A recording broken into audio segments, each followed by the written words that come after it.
दोस्तों नमस्कार। मैं कुमकुमानंद श्री आज के इस खास एपिसोड में आपके साथ श्राद्धों के बारे में बात करने के लिए आया हूं। तो उम्मीद करता हूं ये प्रोग्राम आपको अच्छा लगने वाला है। ये एपिसोड सबसे पहले जैसी प्रोग्राम आप देखें, कमेंट सेक्शन के अंदर हर हर महादेव या फिर आपके जो सबसे फेवरेट भगवान है उनकी नाम की अटेंडेंस हर व्यक्ति कमेंट सेक्शन में लगाए जब भी वो हमारे नए एपिसोड को देखता है। उसके बाद में इस प्रोग्राम को शेयर जरूर कीजिए। और अब हम चलते हैं आज के इस कार्यक्रम में। इस खास ऑफिशियल कार्यक्रम में हम जानने वाले हैं पितरों से संबंधित यानी पितृ श्राद्ध के बारे में कुछ खास इंपॉर्टेंट टिप्स। तो जस्ट हैव अ लुक। सबसे पहले हमको श्राद्धों में किन बातों का ध्यान रखना है वो हम स्टेप बाय स्टेप एक एक करके समझने का प्रयास करते हैं। वीडियो को एंड तक जरूर देखिएगा, बहुत सारे फैक्ट्स आपके सामने आज बहुत अच्छे तरीके से क्लियर हो पाएंगे। तो सबसे पहले महिलाएं ये पूछती हैं, फीमेल्स ये पूछती हैं कि जो श्राद्ध होते हैं 16 दिनों के, उसको हम कैसे मना सकते हैं, हम क्या कर सकते हैं, हम किस तरीके से उसमें अपना योगदान कर सकते हैं। क्योंकि बहुत सारी जगहों पर बहुत सारे ऐसे रिचुअल्स होते हैं, ऐसी बहुत सारी चीजें होती हैं जो हमारे पतियों को करनी होती हैं, यानी हस्बैंड्स को या आपके बेटे को या चाचा को या ताऊ को, यानी जो जेंट्स होते हैं घर के, उनको करनी होती हैं, हस्बैंड्स को करनी होती हैं। तो महिलाएं उसमें क्या कर सकती हैं ऐसी सिचुएशन में? जैसे जल देना है, संकल्प देना है, तो मैक्सिमम चीजें हस्बैंड्स करते हैं। तो ऐसे में महिलाओं के मन में एक सवाल आता है कि श्राद्धों में हमारे लिए क्या इंपॉर्टेंट है, हम क्या कर सकते हैं। तो महिलाओं को गिनी चुनी चीजें कर सकती हैं। जो सबसे बेस्ट चीज है वो मैं आपको बताने जा रहा हूं। आपको गीता लेनी है, 7वां अध्याय, इसको नोट कर लीजिए, 7th फेज, 7th चैप्टर। तो 7वां जो अध्याय है गीता का, दैट इज कॉल्ड मोक्ष अध्याय। तो आप अपने जैसे ससुर के लिए या अपनी सास के लिए या आपके सास ससुर से जो पहले के जो पितृ हैं, एंसेस्टर्स हैं, यानी आपके ससुर के भी पिता, तो इस तरीके से जो हैं आप उनके लिए कर सकते हो। तो अगर महिलाएं ये चाहती हैं कि श्राद्धों में उनको कुछ करने का मौका मिले, तो गीता का 7वां अध्याय 16 दिन तक रोज पढ़ें। 16 दिन ना हो पाए कोई बात नहीं, आप 2 दिन कर लो, 4 दिन कर लो, 6 दिन कर लो, तो जितना भी आपको एज मैक्सिमम। वैसे रोज एक अध्याय पढ़ें, रोज एक 7वां अध्याय। लेकिन अगर 16 दिन ना हो पाए तो 5 दिन, 7 दिन, 10 दिन आप कर लो, सबसे ऑथेंटिक है। इससे आपके पितरों को मोक्ष मिलता है, उनको एनर्जी, ताकत मिलती है। और कई लड़कियां ये कहती हैं, कई महिलाएं ये कहती हैं कि हमारे माता पिता नहीं है इस दुनिया में, हमारा भाई भी नहीं है, या फिर हमारा भाई है तो वो पूजा नहीं करता। तो ऐसी परिस्थिति में हम अपने अपने पितरों के साथ साथ अपनी माताजी या पिताजी का भी कर सकते हैं शादी के बाद। तो बिल्कुल एब्सोल्युटली आप अपने माता पिता के लिए अपने ससुराल के अंदर भी 7वां अध्याय कर सकते हो। बस संकल्प आपको लेना है, हाथ में जल लेना है, चावल लेना है, फूल लेना है, अपना नाम बोलना है, अपना नाम बोलना है, अपने पिता का नाम बोलना है, अपना गोत्र बोलना है, अपने घर का पता बोलना है, जिस प्रेजेंट घर में अब अवेलेबल हो उस जगह का। और उसके बाद में भगवान को सिंपल प्रार्थना करनी है कि जो भी हम पूजा कर रहे हैं वो हमारे, जिसके लिए भी आप कह रहे हैं, उनको लग जाए।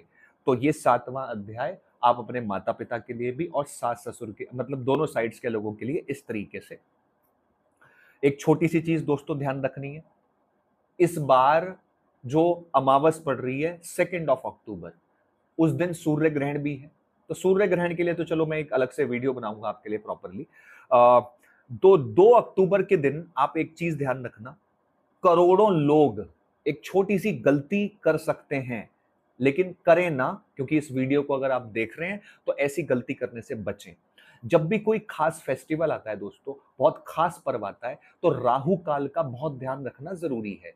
साउथ इंडिया में यानी दक्षिण भारत में राहु काल की बहुत मान्यता है, लेकिन उत्तर भारत की तरफ राहु काल को कम लोग जानते हैं और कम ही लोग उसको मानते हैं।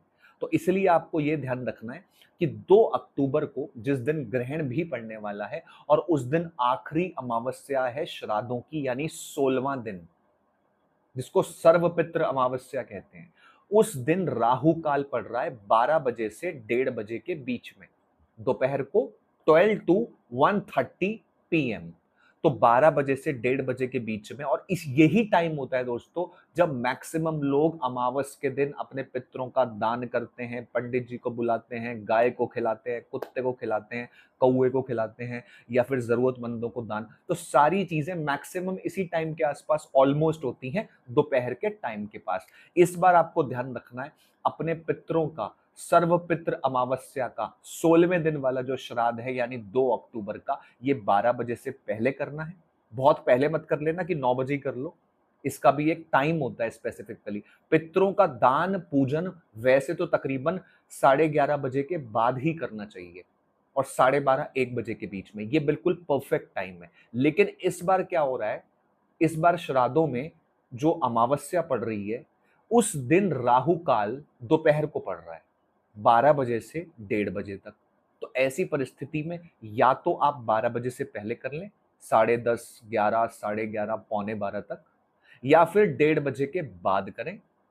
जो पंडित जी को बुलाएंगे, गाय को, कुत्ते को, कौए को भोजन कराएंगे, घर में अगर आप उपला यानी गाय का गोबर जलाकर उस पे उन पे भोग देते हैं, जिस भी तरीके से आप करते हैं, तो ये चीजें 12 से पहले या 1:30 के बाद, क्योंकि राहु काल का बड़ा महत्व है हमारे ज्योतिष के अंदर और हमारे इस तरह के पूजा किसी भी कार्यक्रम में, पूजन में। ठीक है, ये चीज ध्यान रखना।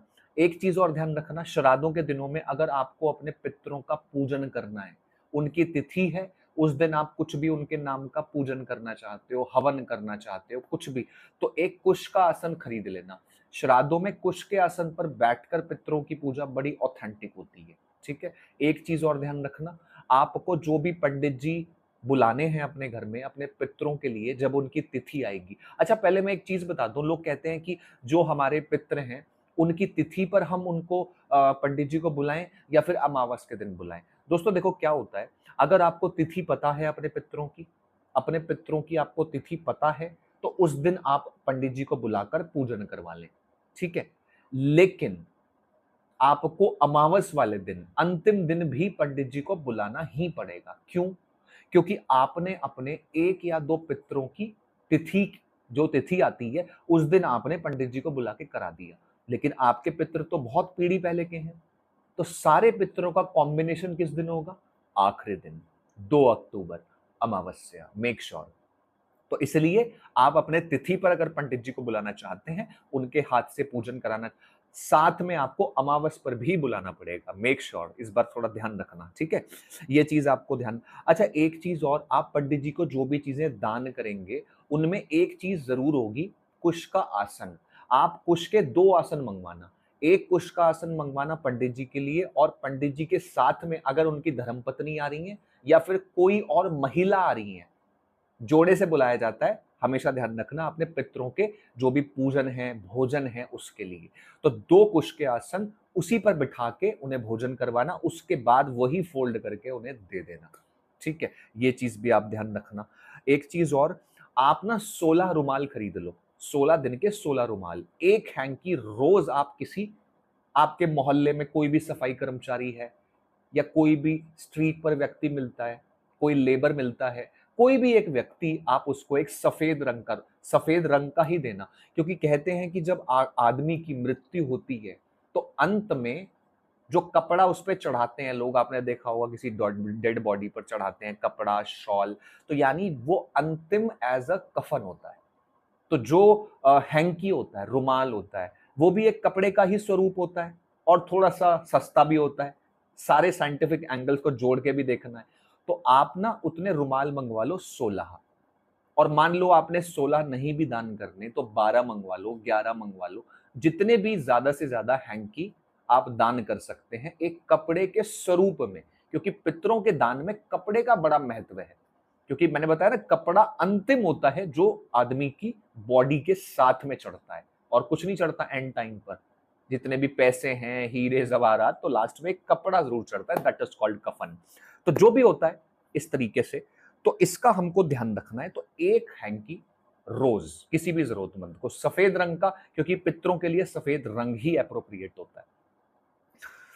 एक उपाय बड़ा इंटरेस्टिंग बता रहा हूं, बच्चों से ज्यादा कुछ ना करवा पाओ श्राद्धों में, तो एक छोटी सी चीज करवाना, कुश की घास आती है, एक घास आती है कुश वाली, बहुत ज़्यादा मेहनत तो नहीं लगती, मिल जाती है कहीं से भी अगर थोड़ी कोशिश करोगे, पूछ लोगे, कहीं पार्क से मिल जाएगी या वैसे ही इनको बेचा भी जाता है गौशालाओं में, तो पूछ सकते हो। तो कुश की जो घास होती है, उस घास को मुट्ठी भर, एक मुट्ठी भर या दोनों मतलब इतना करके मुट्ठी भर, वो आपको गाय को खिलानी है। कब खिलानी है? 11:30 बजे से 12:30 बजे के बीच में।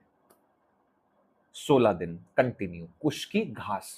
अब इसमें से कितने दिन करवा रहे हो आप बच्चे के हाथ से? 2 दिन करा रहे हो, 5 दिन, तो ये बड़ा इंपॉर्टेंट है। कुश बहुत प्योर होता है। कुश के आसन पर ही साधु सन्यासी पूजा करते हैं। कुश के आसन पर ही पितरों की पूजा संपन्न होती है। कुश पर ही बैठकर श्राद्धों में पितरों का ध्यान किया जाता है। तो कुश इज वेरी इंपॉर्टेंट। लेकिन वो सूखी घास होती है कुश का आसन, ये है ताजी घास, ताजी वाली कुश जो ग्रीन होती है, नॉर्मल घास जैसी ही होती है, थोड़ी डिफरेंट होती है। तो इसका ध्यान रख। ठीक है। एक चीज और, तुलसी, पीपल और केला।